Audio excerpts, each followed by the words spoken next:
The planet we live in is just such an uninhabitable one, dude. Two genders, lol. Fuck these trans people. Donald Trump is arrested for being the best president that America has ever seen.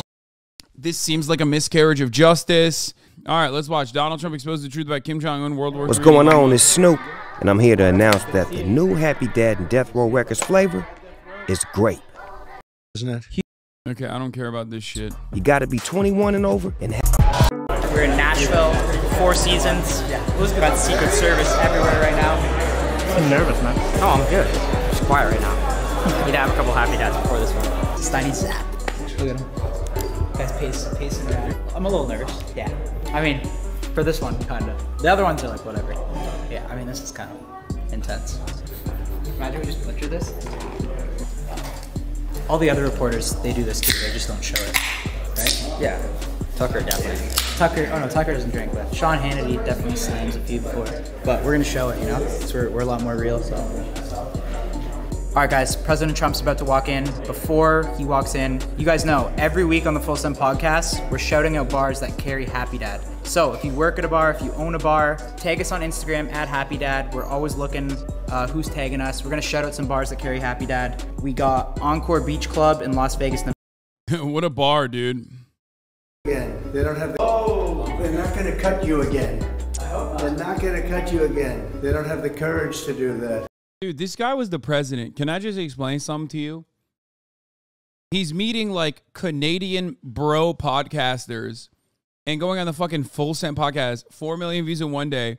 This motherfucker was the president, and he's currently running for the presidency again. The planet we live in is just such an uninhabitable one, dude. I don't know. I like, nothing really surprises me anymore, really. Coming to the speech. I'm making a speech in a little while. Are you? As soon as I'm finished with you. Oh my God, we have to Oh, come on, unbutton that button. go for sure. Then the easy work starts. The Exactly. speech. No, we were saying last time we had you on, it's a great honor to have you back. We really That's right. appreciate it. Last time we had you on, it was our biggest episode ever, obviously. 7 million views in 24 hours. It was crushing, going Damn, Trump fell off. Only 4 million in 24 hours. viral. I feel like you did such a good job too. Like everybody loved it on both. Being a right winger is below recruit difficulty. These fuckers are on cinematic. Oh yeah, dude.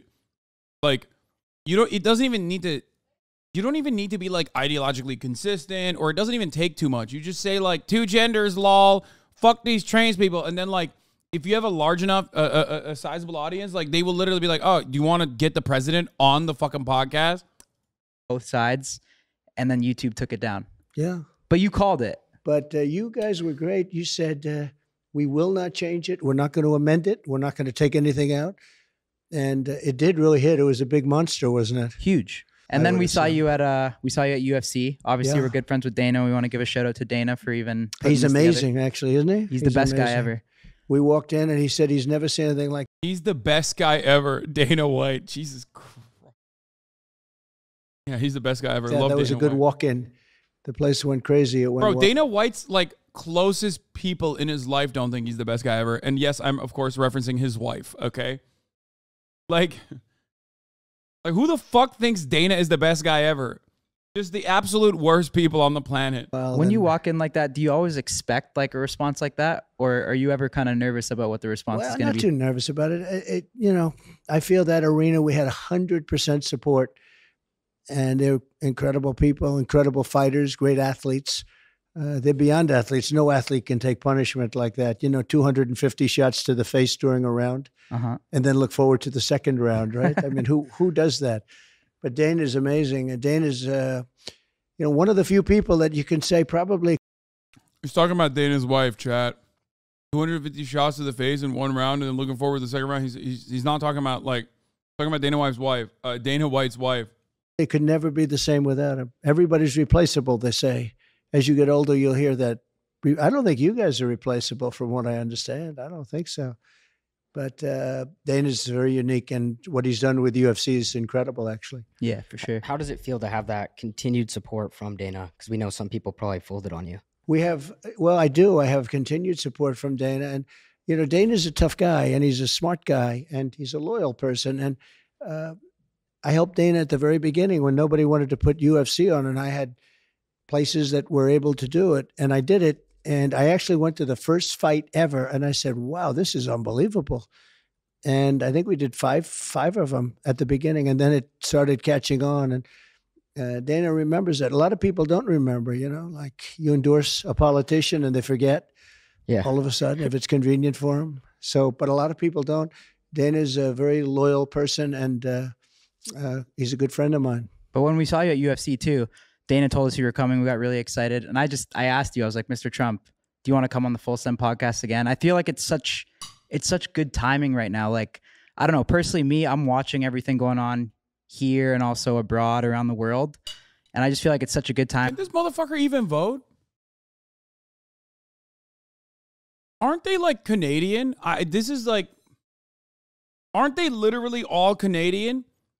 What are you watching, dumbass? Shut the fuck up. Oh my God, Canada never sending its best. Holy shit. Time to have you on to speak, because like, Great. I don't care what anyone says. Like, I don't care about the backlash. Like, I feel like we need you back right now. Like, we need you back in office. And like, I feel like if people have anything against you, they got to put it aside, because like, I feel like you're the only one right now that can really fix the problems here and abroad. Well, it's really nice that you say that. I appreciate it. I know you come from both sides of it, right? You have A little bit. You have the little bit left side, and you have the little bit right side, and sometimes the strong right side, because we have to take care of our country. But we've never, as a country, been in the danger that we're in right now. You have other countries, and Bro, is this motherfucker a francophone and keeps saying we, dog? Hello? What do you mean we, bro? We, bitch? Fuck you mean we need you? What is this? Is he a Quebecer? Huh? What the fuck? Dumbass Canadian LARPing as an American conservative ass dumb bitch. I hate this shit. in particular Russia, but other countries talking the N word, which is the nuclear word in this case. And you can't use that term. You can't use. Because there's two N words, right? There are two N words, right? There's Which two one's N-words. worse? They're both real bad, but you. Ooh, that's actually journalistic integrity. I take it back. That was a good question. God, you know what's funny? Ron DeSantis could never respond like this, okay? Obviously, this is like already a Trumpian invention to be like, the N-word, very bad. But then like he goes, which one's worse? Which is a good question. Actually, he's baiting him, right? Smart, respect, you know? I'll let you stay in the country conditionally.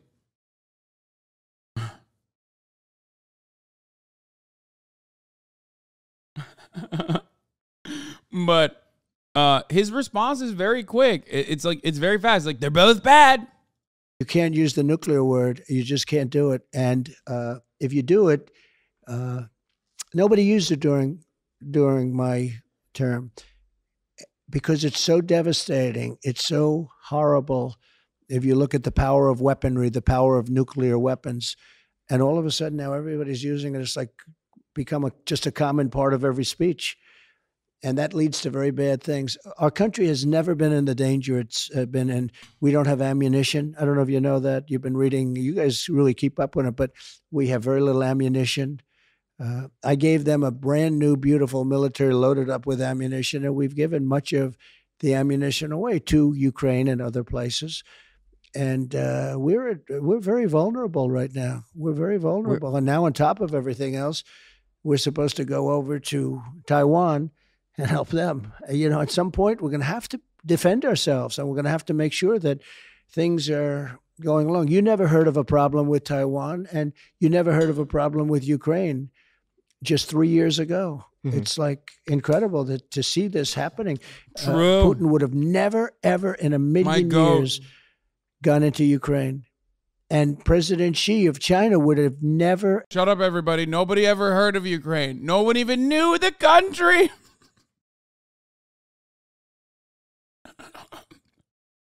Nobody even knows where Taiwan is. We only had to find out about it because Joe Biden, I call him Sleepy Joe, he's the one. Ever He never talked about it. He wouldn't have done it. And I had conversations with both of them about. Remember when Donald Trump, which of course continued aiding Ukraine throughout his presidency, literally said he would withdraw lethal aid to Ukraine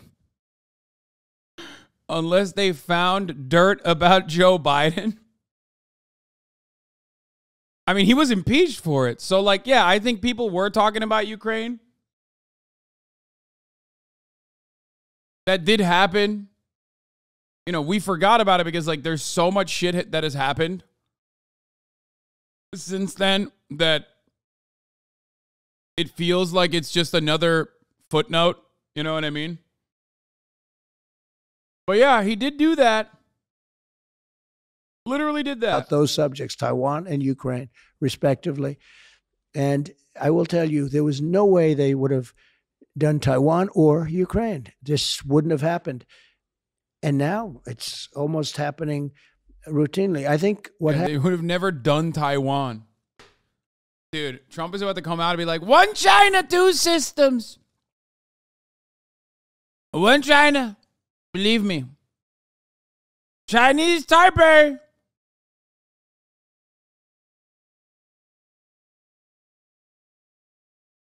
Joe Biden won't do it. I'll say it.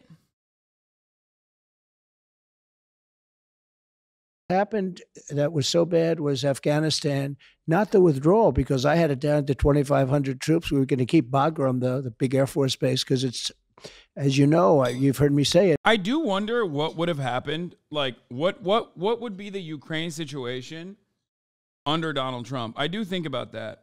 Like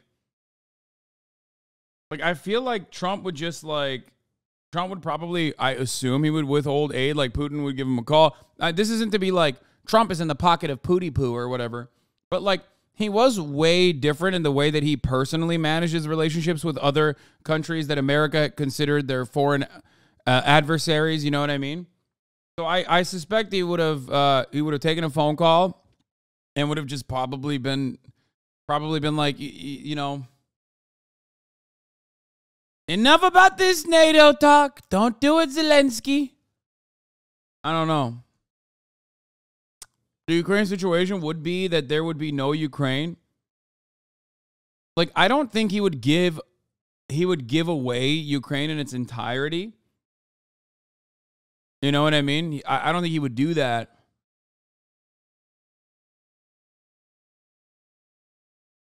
He would 100%. No, because, like, there are still things that he can't do. You know what I mean? Like, he would 100%, but you guys are forgetting that, like, okay, Trump's lethal aid condition was getting dirt on Joe Biden, right? However, that means that he was still giving them lethal aid throughout his presidency. So, like, what the fuck do you mean? It's not like he wasn't giving Ukraine weapons. Like, he'll claim, like, NATO bad, NATO bad, NATO bad. Why is it bad? Because America is, like, facilitating NATO, and other countries are not pulling their weight. Like, it was never NATO's bad because it interferes in the affairs of, like, other countries and takes away their sovereignty. You know what I mean? He said NATO bad because, you know, they're not giving more money.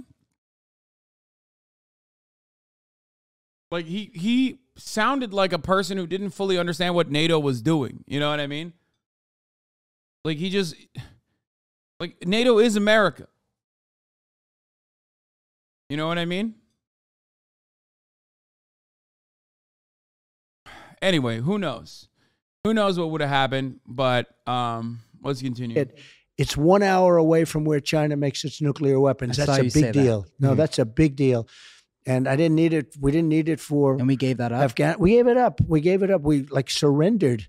And this is one of the biggest bases anywhere in the world. We just walked. You know who's occupying it very shortly? China. China's taking it over slowly but surely, and they're going to be occupying the whole thing, Bagram. And the way we left Afghanistan was, I think, the most embarrassing moment in the history of our country. And I think that when Putin and Xi and others saw that. They said, we're incompetent. We don't know what we're doing. We don't know what we're doing. And I think that emboldened him to go and do the Ukraine thing. And what a mess. Bro, we had slavery in this country. What the fuck is he saying? Yeah. Yeah, pulling out of Afghanistan was the worst thing this country did. Which, by the way, we pulled out under conditions that he set. So, like, you know, he never had the balls to follow through on it, but that country's being obliterated. What's so strategic about Taiwan? Well, like, why was pulling out bad? I honestly don't know. No, it wasn't bad. No. What we did after pulling out of Afghanistan is what's embarrassing. Not how we pulled out or whatever the fuck that the media tried to cling on to desperately to cut any kind of like anti-pullout narratives.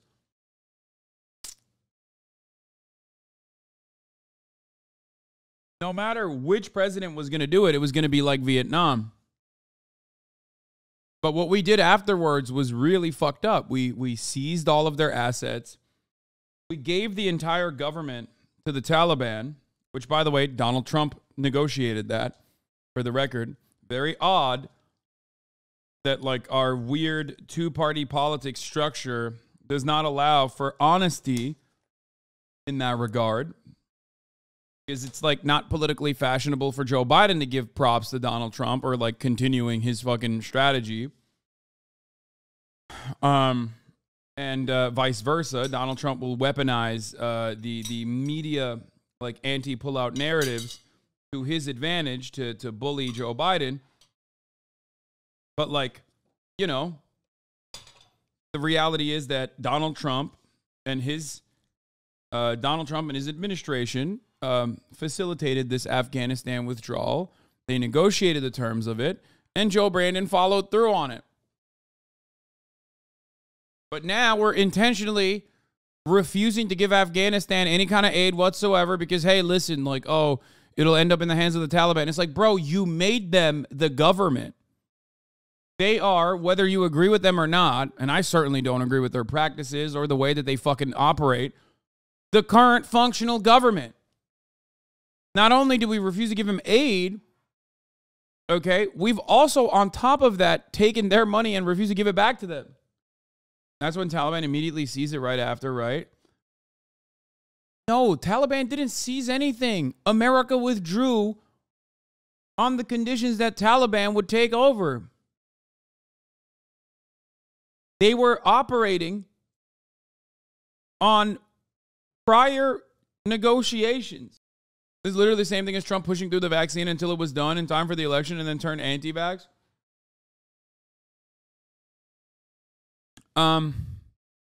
Yes and no. Trump still. Actually, you know what? That's a really good analogy because, like, yeah, Trump did Operation Warp Speed and he fucking promoted it, but he couldn't promote it too much because a lot of people are anti-vaxxers. And now he has to take this like weird stance. Be careful, Hassan. You're making a good point that we should go back. No. What? Absolutely not. But yeah, I remember crowds of people booing him when he talked about Operation Warp Speed. That's when he quickly found out that he should never forget to run the top of the hour ad break.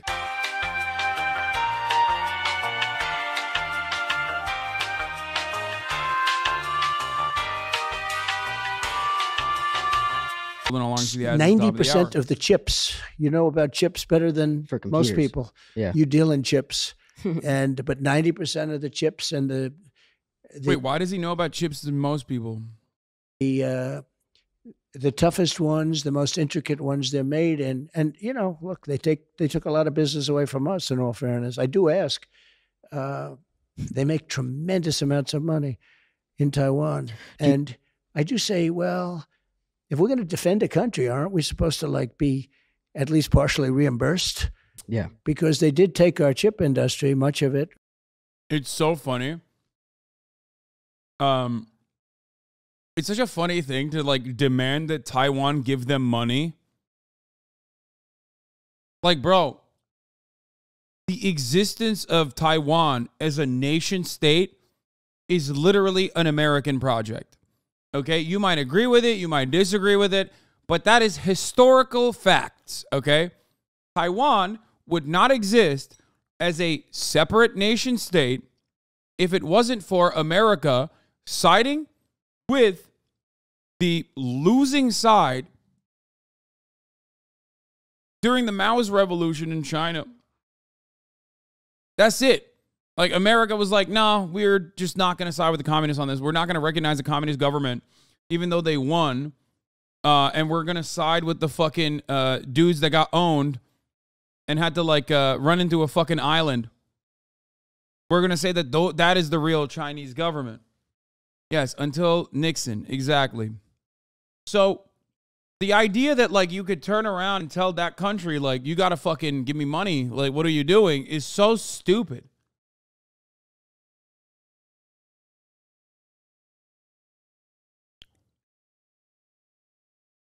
What do you mean? They're there for you, dog.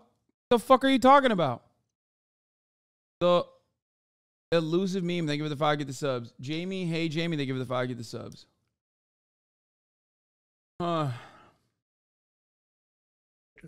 Almost all of it.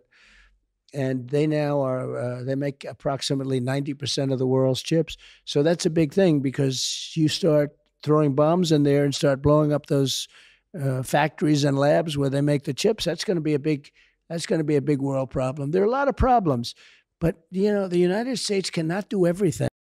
Okay, but that's a valid thing for America to do. Why do you disagree? Mao killed millions. He's not based like Stalin or Lenin. Wait, what? Hassan dunked on me the other day and I cried.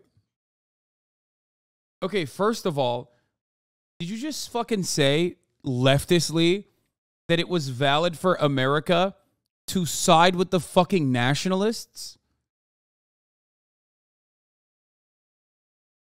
Like, what are you, the ones that lost, actually, like, and that America decided to go along with the, you know, Taiwan actually owns the entirety of China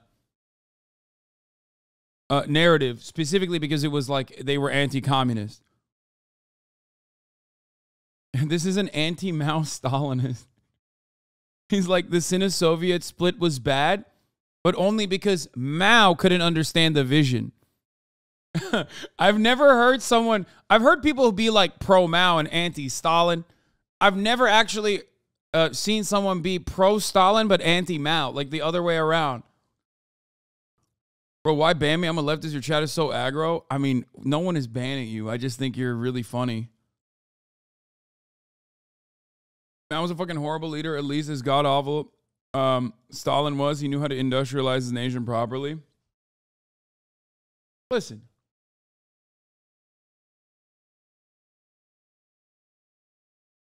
You always have to analyze the conditions regardless. Okay? You have to look at the material conditions prior to any kind of revolution or any kind of revolutionary activity. That's it. Stalin post dubs, you can't cap for real on God. Anyway, let's continue. Dang. And we're in a very bad position. We're in a very vulnerable position because they've given so much so fast to Ukraine that we're in a very bad defensive position.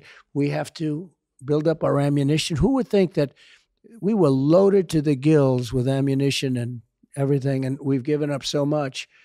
And now on top of it, we're supposed to go 9,000 miles away. You know, we're 9,000 miles away from, as you know, from Taiwan, 9,000, and they're 90 miles away. This is a little difference.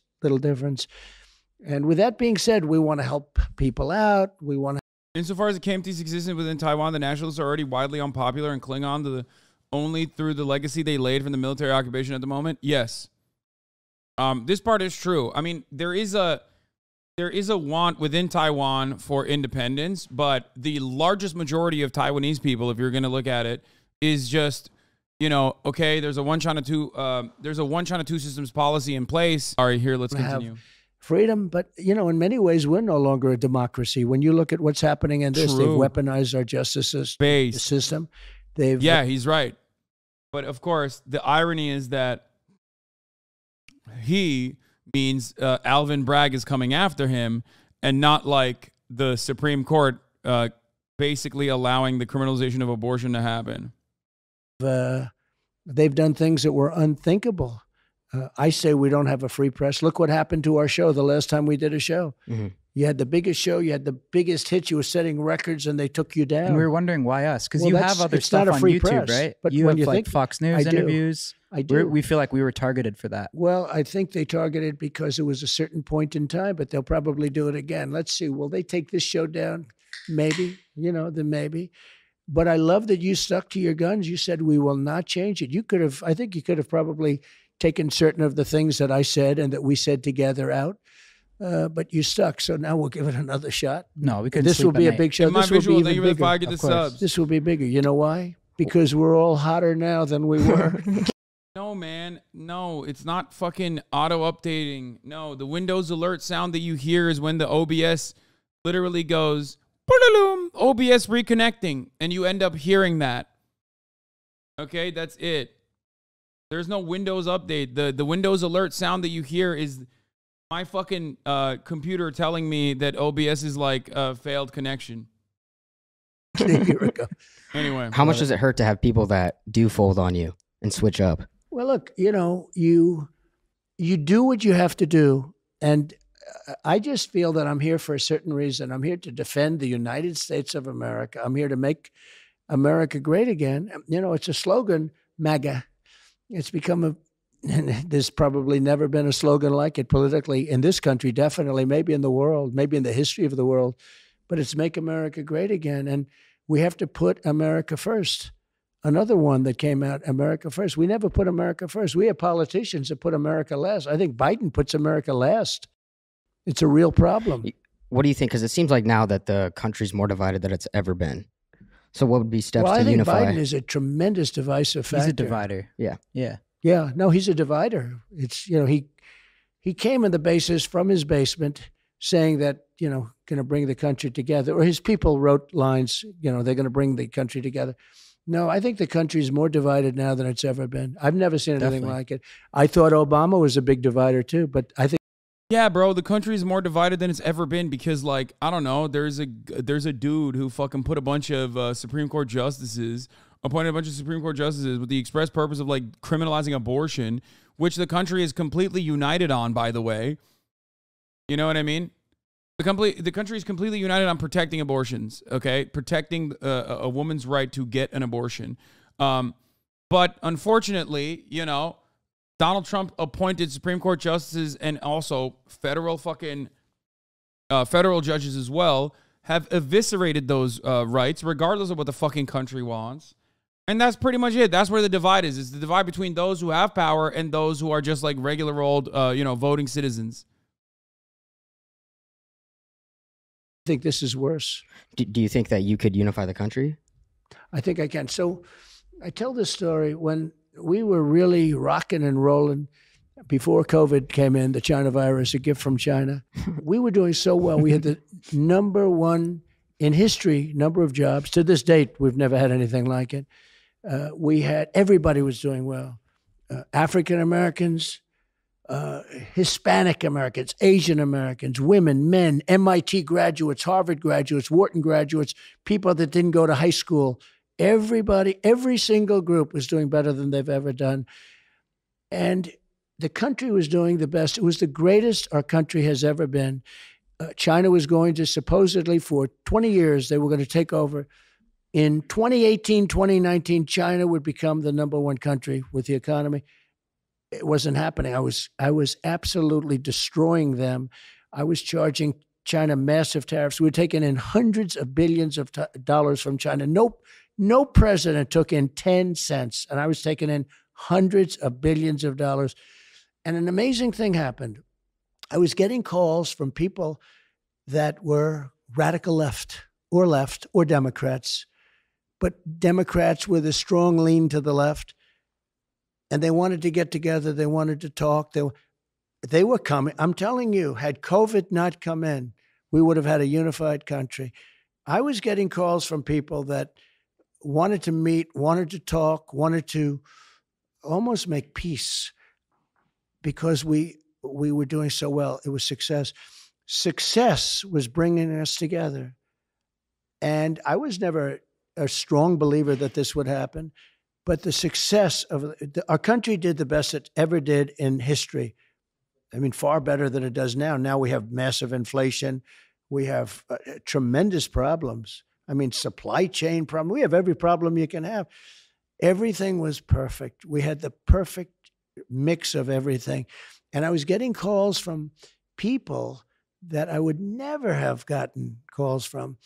And they wanted to get together. And I'm telling you, our nation was coming together. So the answer is yes. I think success can bring us together.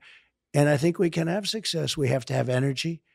You know, energy is a thing that caused inflation. When they closed up the energy, the cost of energy, the cost of a tank of gasoline, it went up to $5, $6, $7, $8 in some places. And it's still very high. And if you bring down the cost of energy and if you do some very basic things. Get rid of the windmills. The windmills. That's why I didn't go to Coachella this year, because when you drive to Palm Springs, you got to see all the windmills. And ever since you said that, looks like it just pisses me off when I see all the windmills. How about the old ones that are sitting there rusting and nobody wants to take them down?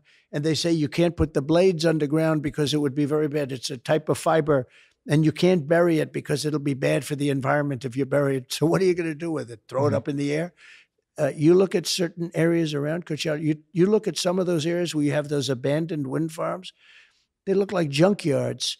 And remember, those windmills, many of them are very bad looking to start off. Some have a better design, but they start to rust, they start to rot. And in a certain number of years, they get abandoned. And they say, let's go to another location. No, it's like, it's a very, very expensive form of energy.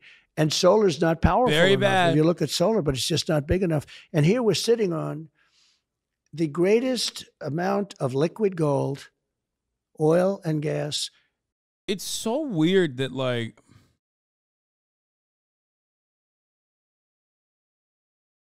I don't know. Trump is, like, really fascinating in many different ways, but, like, he doesn't want to cut the regular ass, like, oil and gas propaganda. So he talks about how ugly windmills are and shit. Like, he has to add that, like, aesthetic touch. You know what I mean? Anywhere in the world. And we have it. And we're going to Venezuela now to get it. We're going all over. We're getting, and we have it. We're sitting on it. And now they want to make all electric cars where the batteries are made exclusively by minerals and other things that are in China and other places that China, like the Congo, that China sort of controls, okay? And almost nothing comes out of the United States. It's almost as if they truly hate our country. Look, they're not stupid because they cheat on elections so well they can't be stupid. I really believe they must hate our country. Who wants an open border where people from mental institutions are being dumped into the U.S., where people from prisons, where entire prison populations of countries are being, and I do the same thing. If I was the president of a South American, or not only South American, they're coming from all over the world. They're dumping their prison population into the United States of America. They're dumping their people from mental institutions and words that aren't used anymore. Insane asylum. Did you ever hear? You're too young. Yeah, they don't use them anymore. Yeah, dude, these guys don't know what insane asylums are. Not because they're too young, but because they are really fucking stupid. So there is a likelihood that they might not know. That's where Silence of the Lamb. Of course. That's where Silence of the Lamb happens to be. What's his name? Represented. But insane asylums. These are seriously sick. They are being dumped into the United States of America, these people.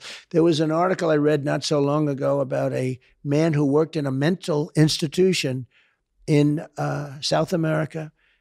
And he said, I work 24 hours. I have nothing to do anymore because our people that are here have all been brought to America. They've been dumped into the borders of these open borders. Who wants open borders? Who wants high interest rates? We have very high interest rates now. It's really clogging up. I mean, it's really causing a big problem. You're going to have a big recession very soon. So many different things that they're doing. Even the electric cars. Not everybody wants to drive a car for an hour and a half and then have the car. I don't personally. Right? Yeah, that's how electric cars work. You drive it for an hour and a half, and then you got to sit for an hour. Motherfucker, it's not an RC car. You know what I mean? No. I mean, you'd like to be able to drive for 6 hours or 7 hours and then get a nice load of very inexpensive gasoline.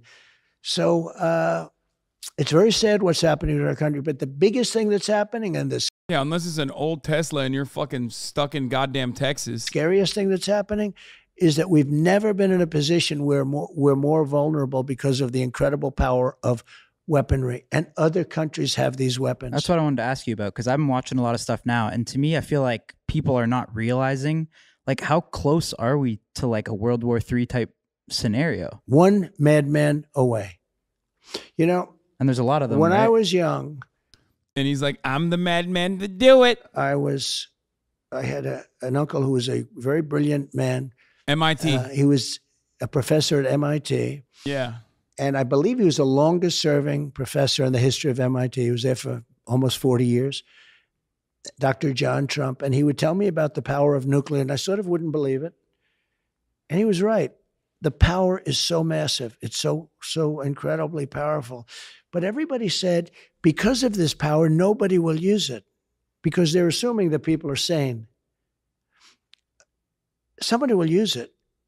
And when they use it, it will be devastation like never seen before. But the theory on nuclear is that it's so powerful that no person will ever use it. But that's assuming that people are sane. Or it's assuming that people win wars, because, you're not going to use it. But if you're going to lose a war, you'll say, hey, we're losing the war. If we use nuclear, that makes up for...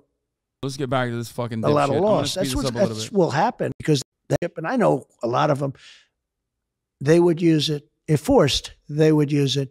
And once it gets used, the world as you know it will end.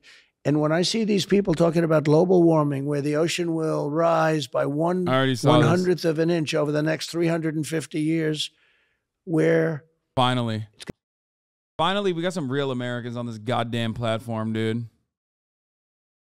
It's going to get a little bit warmer or a little bit cooler. They don't know. They we used to be global warming. They don't talk about it as much, though. No, they don't talk. No, Al Gore went into hiding or something. Well, no, now they call it climate change, because they said it's going to get warmer. It was getting colder. Then it was going to get colder. It's getting warmer. They used to say global cooling because they thought the world was going to freeze. That was in the 1920s. They had a thing, global cooling. Then it went to global warming, but that wasn't working. So now they go to climate change because that covers everything. But your real global warming would be nuclear global warming. That's a warming that will take seconds. And that's a warming that will melt granite. You know what granite is? It's a very powerful, very hard stone. If you take a look at Hiroshima, or Hiroshima, as a lot of people call it, Nagasaki. Hiroshima, as a lot of people call it. What? What does that, why does he say that? Like, why does he say things like that? God, I mean, come on, dude. That's just, like, it's so unnecessary, but it is very humanizing. Saki, where they used nuclear in a very primitive form. It actually took granite, large areas of granite, and melted it. And now it's like an ice skating rink. It melted into virtual water. And now when it hardened, it was absolutely stone cold level. It melted granite. You could hit granite with a blowtorch and it won't even do anything to it. So you're talking about a level of power, a level of heat, a level of destruction. What is he Nobody saying? talks about that. They talk about global warming. It's sick. And we have to get rid of nuclear weapons. One of the things I was going to do, and I would have done, is the denuking of everything, the denuclearization of everything, because you have to take them away. You have to get rid of and Russia would have done it, and China would have done it. I used to talk to Putin about it. He loved the idea of doing it. So what, we would have taken away nukes, and they would have as well? Where you denuclearize, where you actually get rid of nuclear weapons. They're too destructive. They're so bad. They're so dangerous. A World War III will be many, many, many times greater than World War I or World War II because of the weaponry. You're not going to have army tanks going around shooting each other. You may have that too, but ultimately that won't matter. And we really, when I was doing Tucker Carlson the other night, we were talking about it. And Great guy. He is a great guy, and he's, you know, we had a really good show. We talked a lot about it, and he said, you know, that's right. What's worse? And this could take place in seconds. This isn't in 300 years from now.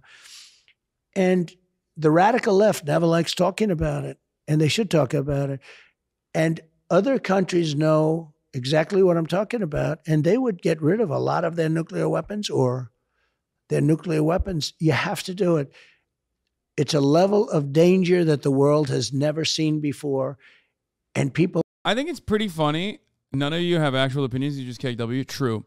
I think it's pretty funny that, like, now his new way of saying he's like a anti-war guy is by hitting the line on, like, nuclear war. You know what I mean? He's like, the nuclear clock.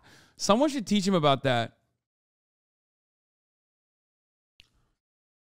A bunch of scientists, they get together, you know, the real scientists. I'm not talking about vaccine scientists. I'm talking real guys.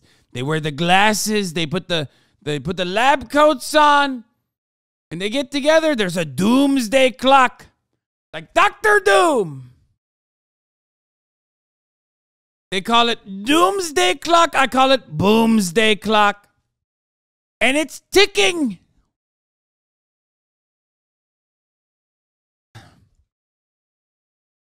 Ticking like a time bomb. People don't talk about it. Do you think that based off your relationship with Putin, that you could convince him to withdraw from Ukraine? He would have never gone into... We used to talk about it. You know, he was always... You're pro nuclear weapons? Yes. I am. I'm not even pro nuclear power. I'm just pro nuclear weapons. I think we should shut down nuclear power plants only to build nuclear weapons in its stead. Yeah.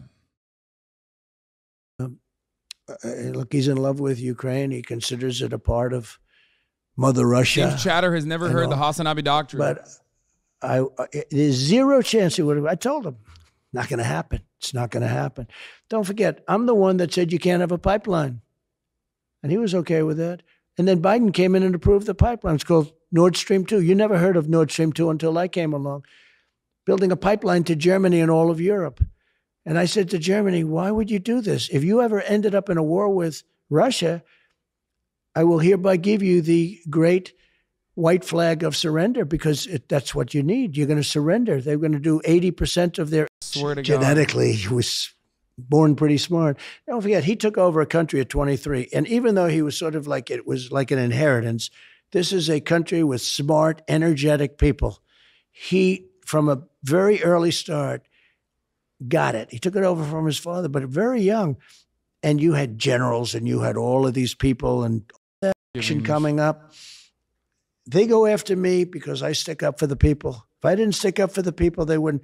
But they go after me because I'm protecting the people. This election coming up is going to be incredible. And I will say, I think 2016 was maybe the biggest thing that ever happened in politics in this country. I think 2024 has a chance to be as big. I don't know if it could be bigger. It's going to be big. I think the win of 2024 will be much, much bigger than if it was a traditional, because you're going to be able to show how bad things were under their rule. Do you think that your biggest competition lies within your own party? Yeah. Like from the people running in the party? Yeah. Yeah, but they're really fading fast. I mean, it's fading very, very quickly. You have a guy from Florida, Ron DeSantis, who I got in with my endorsement. He was at 3 points. He was nothing. He was not going to win. He was going to lose, and I endorsed him. And then when they asked him a couple, not only there, then I got him through the general election. He was running against somebody who at the time was considered very good as a politician. And then when they asked him a few years later, are you going to run against the president? He said, I have no comment. I said, that's not supposed to happen. He was dead politically. I endorsed him and saved him. Had I endorsed, he was losing by like 25, 30 points very shortly before the election. When I endorsed him, he went like a rocket ship. Like You love Rocket that. Man. You love that song, like huh? Rocket Man. He went like a Rocky. I should call him Rocket Man, but now he's Rocket Man that's crashing. His polls are terrible. I'm leading him in every state. And we just came out with, they just came out with new polls. I'm leading him everywhere. Why do you think he's besides that, because he's done a pretty good job with Florida, you agree? Why do you think you're a better choice than DeSantis? Well, actually, if you look at the numbers, he didn't do a great job. If you